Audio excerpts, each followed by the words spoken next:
پاکستان میں تمام صوبوں کو اگر آپ دیکھیں تو تقریباً 20% نوزائیدہ بچے ایسے ہیں جن کو کبھی ماں کا دودھ میسر ہے۔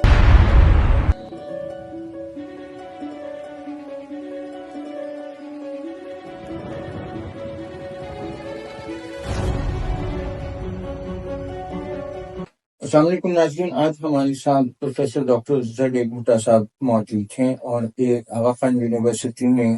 بچوں کی صحت کے اعتبار سے ایک نیشنل لیول پہ بھی اور انٹرنیشنل لیول پہ بھی ایک بڑا نام ہے۔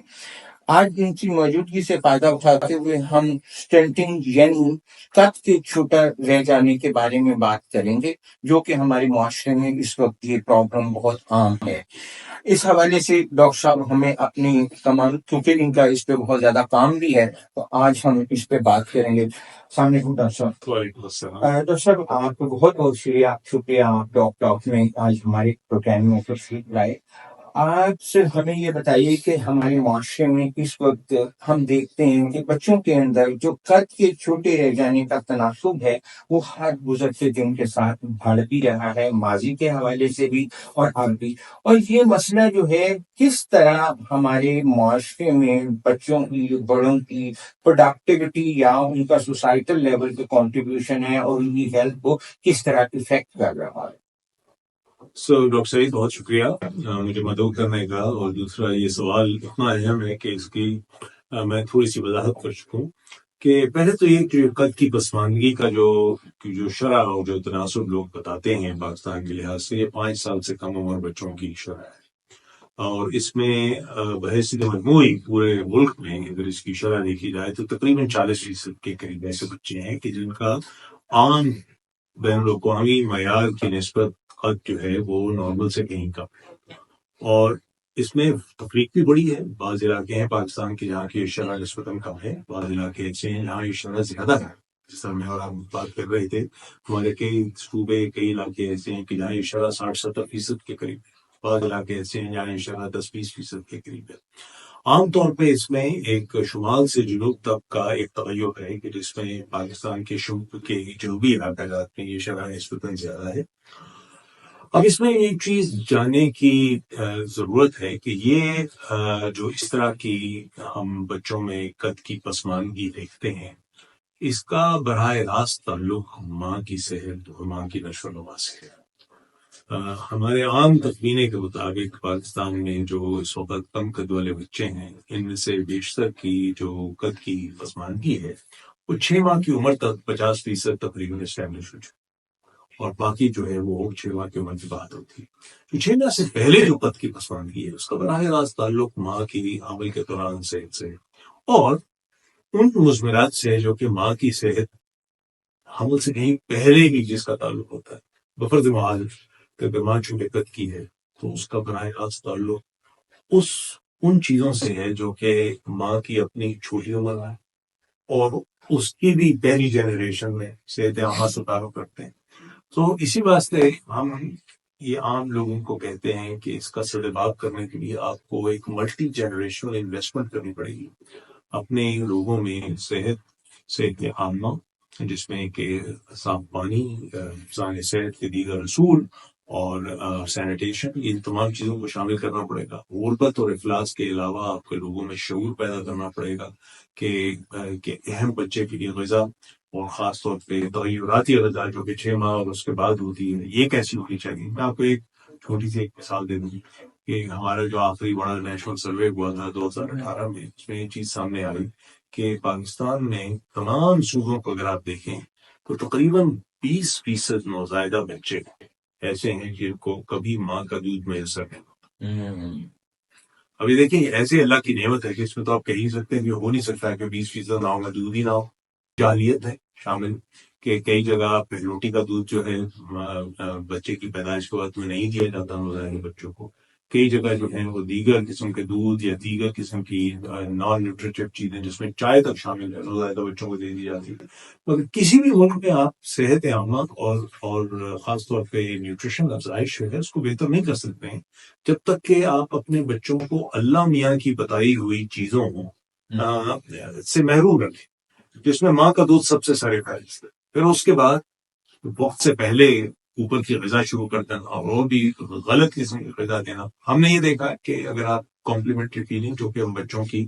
متناسب غذا جس کو کہتے ہیں 6 ماہ سے بعد جو بچوں کو دی جاتی ہے 12-18 ماہ کی عمر تک, تو ہمارے ہاں جو بچوں کو چیزیں دی جاتی ہیں ان کا غذائیت سے نہیں دور دراز کا بھی تعلق نہیں, جس میں آپ سمجھ لیں کہ روٹی کو سالن سے ڈبو کے دے دیا کبھی, بلکہ جو کہ بچے کے لیے پرافزائش قسم کے غذائیں کہ جس میں کھچڑی شامل ہو گئی, جس میں عام قسم کے اناج شامل ہو گئے, جس میں آپ سمجھ لیں ایسی ڈیری پروڈکٹس اور اینیمل فوڈ پروڈکٹس ہیں جس میں گوشت وغیرہ شامل ہے, وہ تو ہم چھوٹے بچوں کو دیتے ہی نہیں ہیں. اور یہ جاہلیت کی حد تک ہے کہ ہمارے ہاں واقع ہونے کے باوجود یہ بعض چیزیں نہیں دی جاتی, سبزیاں پھل نہیں دیے جاتے. سو نتیجہ یہ ہے کہ ہمارے یہاں ڈائٹ کوالٹی جس کو ہم ڈائٹ ڈائیورسٹی کہتے ہیں, مختلف قسم کی چیزیں یا مختلف قسم کے غذائی اجزاء بچوں کو دینے, وہ ہم نہیں دے پا رہے. سر اس میں آپ یہ بتائیے کہ کیا اس کا جب ماں حاملہ ہوتی ہے اور اس کے بعد 9 مہینے تک اس کو اپنے 3 ٹرائیمیسٹرز میں کس طرح کی خوراک کھانی چاہیے؟ دیکھیں جو مناسب بیلنس خوراک ہے, دیکھیں ہمیں نہ صرف اللہ کے رسول نے ایک ہدایت دی ہوئی ہے, بلکہ یہ کہ ہمیں تو یہ اندازاً پتا ہے کہ ایک بیلنس خوراک کیا ہوتی ہے. 1/3 اناج, 1/3 سبزی پھل اور 1/3 ڈیری پروڈکٹس یا میٹس. آپ یہ اس طرح کی اگر بیلنس غذا ماں کی ہے تو ایک حاملہ عورت کے لیے کوئی عجیب و غریب چیز کرنے کی ضرورت نہیں ہے. صرف یہ کہ حاملہ عورت کو ذرا ایکسٹرا کھانا پڑتا ہے, کیونکہ اپنے لیے نہیں صرف کھا رہی, وہ اپنے بچے کے لیے بھی کھا رہی ہے. تو وہ 10-20% اضافہ انٹیک کا حمل کے دوران ضروری ہے. نہ صرف حمل کے دوران ضروری ہے, بچے کی پیدائش کے بعد جب تک ماں دودھ پلا رہی ہوتی ہے بچوں کو, ہم یہی کہتے ہیں کہ ماں اپنی غذا کا خیال رکھے.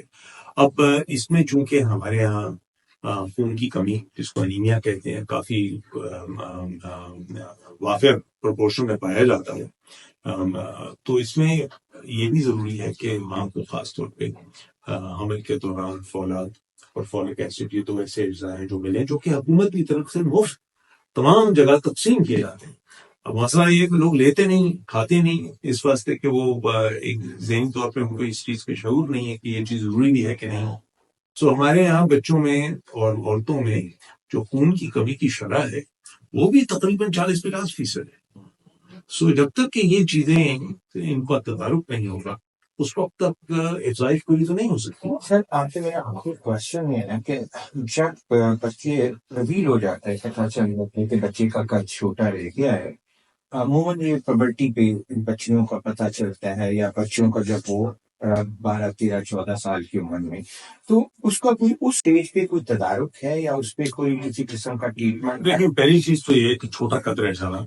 12-13-14 سال کی عمر تک نہیں ڈیلے کرنا چاہیے. ہر بچے کی افزائش کا پیمانہ یا تخمینہ والدین لگا سکتے ہیں پہلے 1-2 سال, اور جو سٹنٹنگ ہے وہ 5 سال کی عمر تک اگر, یا میں کہوں گا 5 سال سے بھی ذرا پہلے اگر 3 سال کی عمر تک اسٹیبلش ہو گئی تو بس ہو گئی, پھر اس کا بعد میں تدارک بہت مشکل ہے. یہ نہیں کہ نہیں ہو سکتا مگر بہت مشکل ہے. ہماری کوشش یہی ہوتی ہے کہ بچے کی افزائش اور خاص طور پہ اگر قد کی بڑھوتی کے لیے آپ کوشش کر رہے ہیں تو وہ آپ کریں ارلی سٹیج پہ, حمل کے دوران ارلی ٹائپ میں. پھر یہ ہے کہ اس تمام چھوٹی عمر میں جو بچے اسکول جاتی ہیں اور خاص طور پہ لڑکیاں جو ہیں اور لڑکے, ان کا تمام اسکول کے دورانیے کے دوران یہ پورا ایک حساب ہونا چاہیے کہ ان کی نشو و نما کیسے ہوئی. مگر عموماً یہ ہے کہ 12-14 سال کی عمر تک اگر قد پسماندہ رہ جاتا ہے تو وہ خاص طور پہ پیوبرٹی کے بعد, بلوغت کے بعد, یہ پھر بہتر نہیں. پھر آپ کھینچ نہیں سکتے ہیں, کسی کو لمبا نہیں کر سکتے ہیں, اور اس کا براہ راست تعلق اقوام کی مستقبل سے ہے. جس طرح آپ نے شاید سنا ہوگا کہ جو سٹنٹڈ خاندان ہیں یا سٹنٹڈ بچے ہیں یہاں, وہاں ان کا نیٹ افیکٹ ایک قوم کی earning ability GDP per capita income پہ بے انداز ہے. ہم سمجھتے ہیں کہ 15% تک تخفیف ہو سکتی ہے کسی ملک کی ارننگ کیپیسٹی میں اگر اس کی پاپولیشن میں عام طور پہ اپنے لیکچر میں کہتا ہوں کہ آج تک دنیا کی تاریخ میں کسی ایسی قوم نے ترقی نہیں کی جس نے اپنے عورتوں اور بچوں میں میل نیوٹریشن کی شرح کو کم نہ کیا۔